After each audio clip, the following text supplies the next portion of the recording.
Hello, dear friends. I'd like to say some things about parashat Yitro, and it's based on the Midrash.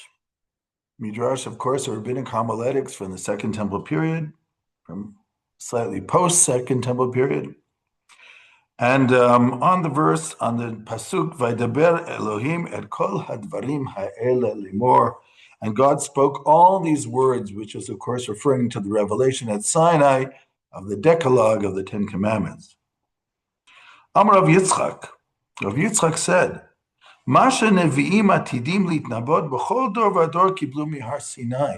what the prophets received in every generation was given at Sinai. Because Moshe says in the book of Deuteronomy, I'm saying these words to those who are with us today and to those who are not yet with us today.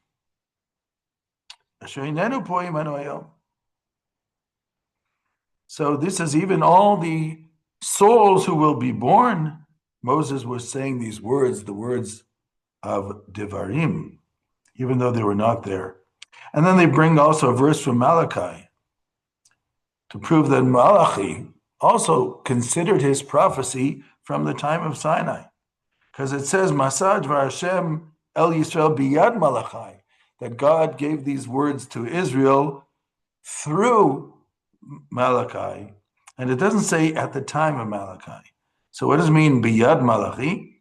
To tell you that the prophecy existed before, but it came through Malachi.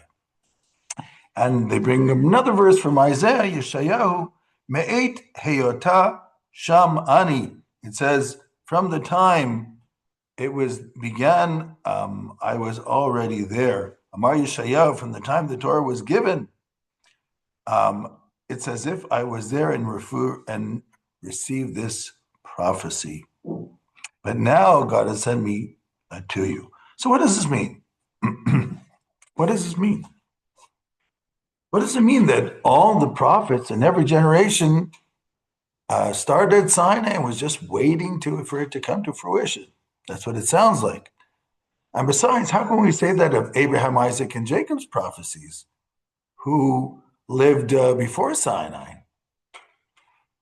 Okay, so you might say, well, we're talking about the prophecies from Sinai, especially since the Talmud in Brachot says that Moses requested that prophecy be only upon the Jewish people after the story and the saga of Bilam, who wanted to curse the people of Israel.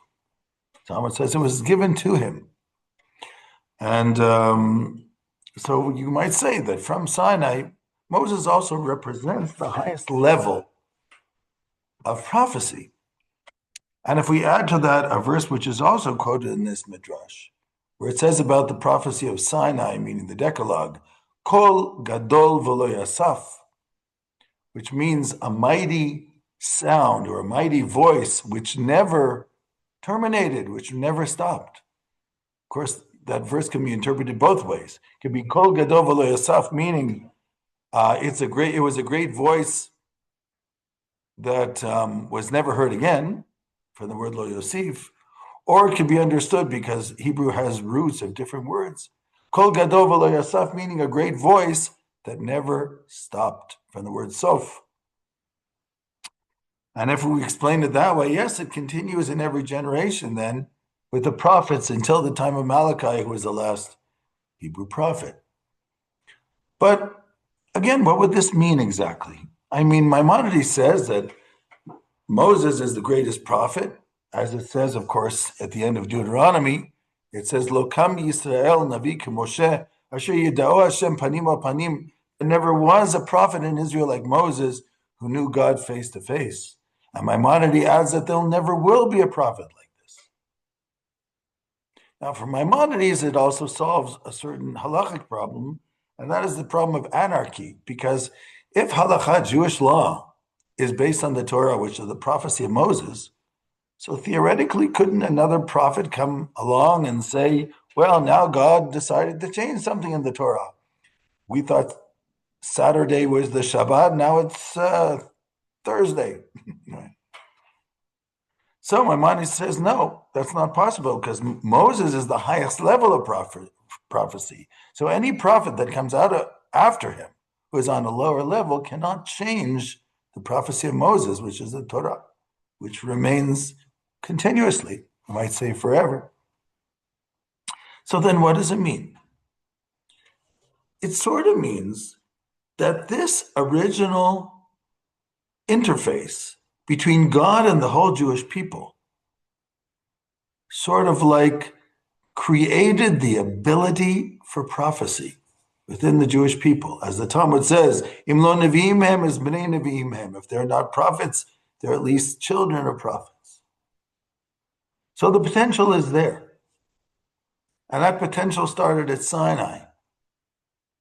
But that potential comes to fruition in different generations with those who work on themselves and bring themselves to the level where it's acceptable, and then God will give them the prophecy, at least during the time of the prophets, which is, as I said, at the end of prophecy with Malachi, which is at the beginning of the Second Temple period. After that, they can be Ruach HaKodesh, but that's a discussion by itself, which I will mention when we're talking about a second Midrash in this week's parashat. But prophecy, sort of like, as I said, the Jewish people had an encounter with God at Sinai. This stirred up something in our collective soul, and every prophet, when they received their prophecy, somehow stirring up that same encounter from Sinai again to the prophet according to their abilities, as it says in this Midrash too. But then the Midrash goes on and says something very interesting. And it stops on prophecy and it adds, and it says, Lo kol hanavim bilvad. And it's not only the prophets who received their prophecy from Sinai, ela afa chachamim, the scholars too, in every generation, b'chol dor v'dor, everyone, kol echad v'echad, kibel shalom misinai. When a scholar understands Judaism, understands the Torah, this also comes from Sinai. What does that mean? Well, we know that the Talmud says when somebody has a very good insight on a ruling in halakha or an idea in halakha, there is an idiom in the Talmud where they say, Moshe Shapir Kamart, Moses, that was pretty good. You said something pretty good. Shapir Kamart. In other words, they say to that person whose name might not be Moses, but meaning Moses, who brought us the Torah from Sinai. Amazing that they even had that insight, which means that that scholar, that chacham, many generations later, while studying the Torah, while discussing the law, comes up with the insight. The insight was embedded there from Torah, from the time the Torah was given from Moses at Sinai, but it's now coming to fruition in the mind of this scholar at this point. Now, this is a very interesting idea. Does that mean that every novele, every chidush in the Torah, which hits home, if you want to say, which discovers another truth within the Torah, was given at Sinai? This seems to be the idea. And there's also an interesting discussion how it happens in the Midrash here. But before I say that, I want to mention there's an interesting argument, or let's call it controversy, between Rav Chaim Volozhin and the Maggid Midrash. What is the definition of Torah Lishma? Now, I think the Maggid Midrash lived before Chaim Volozhin, but they were, if so, didn't live so far apart. But these were arguments that were going on during that time between the Hasidim and the Mitnagdim. The Maggid Midrash, it's brought down in Maggid Varav Yaakov. What is Torah Lishma? What does it mean to study Torah for its own sake? Well, it means when you're studying Torah, at certain points, you should stop the study and remember that this is God's Torah that I'm studying. And think about it. That's the opinion of the Maggid Midrash, and it definitely has weight to this opinion. And it's a very important point of view. Rav Chaim Volozhin, though, says very differently, because he says, if so, then it shouldn't be Torah lishma in the feminine, it should be Torah lishmo in the masculine, meaning for God. That I have to remember, I'm studying the Torah of God. But what is Torah lishma, which sounds like for the sake of the Torah, because Torah is in the feminine? He says, you don't have to stop your discussion in halacha, or your discussion in Midrash, or your discussion in anything in the Torah that you're discussing. Keep going, because the Torah is the word of God. And when you are connecting your mind to the word of God, you're connecting to God. And that can give you insights from God. This is sort of like the interesting territory in which you could say that Chacham, when they have an innovation, as it says in Tikkunei Zohar, that a person who has an innovation of Torah Chidush, they inherit a world up there, a spiritual world, meaning they open up new vistas, new horizons in their understanding of Torah, and they're now somehow tapping into a new world of understanding of the Torah. And so you were Zocheh, you were merited to do it. And in fact, they say once you brought a new idea into the world from the Torah, then anybody else can get it too. So you were able to bring it in, but now it's hovering in the atmosphere of this world, and others can tap into it too. And there's a very interesting idea about this in the Midrash too, just before, where it says, Moshe el ha'elohim, and Moses ascended the mount to God. So they bring the verse in Psalms, Alita l'marom shavita shavi, you went up to the heavens and you took captive. What does it mean that you went up to the heavens? It means you fought with the angels, because the angels didn't want Moses to take the Torah. They thought it should only remain in the heavens. But Moses took the Torah. And then it says, after that, Lakachta matanot be'adam. You took presents for human beings. And then the Midrash says, the word to take sometimes means to acquire or to buy. Does that mean that a person who takes Torah has to pay for it? No, it's called matanot, it's called presents. A present is something which is given to you. Now, there's a very interesting interpretation on this Midrash by one of the very well-known commentators. His acronym is Maharzu.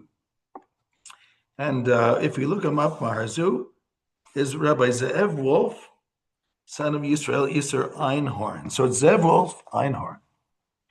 And he has a very well-received commentary on the Midrash.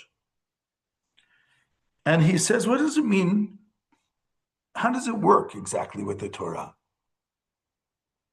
And what does it mean that it comes as a present? He says, can a person only receive the Torah through their toil? And that's what it means to pay for it. Obviously, it doesn't mean with money. In other words, the way you receive the Torah, you toil, you labor, you try to figure it out. You squeeze your brain as if trying to understand what the issues are, and then you get it. And therefore, he says, no, it's not exactly like that. It's also called matana. It is called a present, which means, yes, a person has to toil. It says in the Talmud and in the Midrash, yagata matzata tamin. Only if you have toiled and labored in the Torah can you come up with new ideas.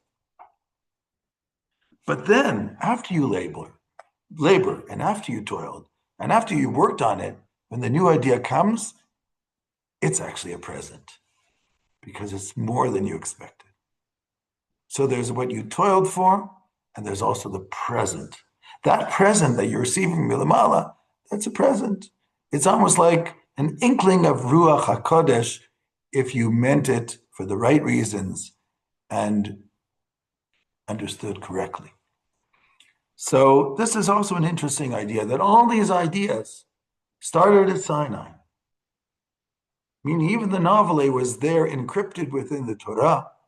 And the Chacham, the scholar who's able to work hard and come to this novel idea, it was already in the mind or in the mind of the giver of the Torah, God who gave it through Moses to the rest of the people of Israel. I thought this was a very nice idea, and I wanted to relate it. Shalom, shalom.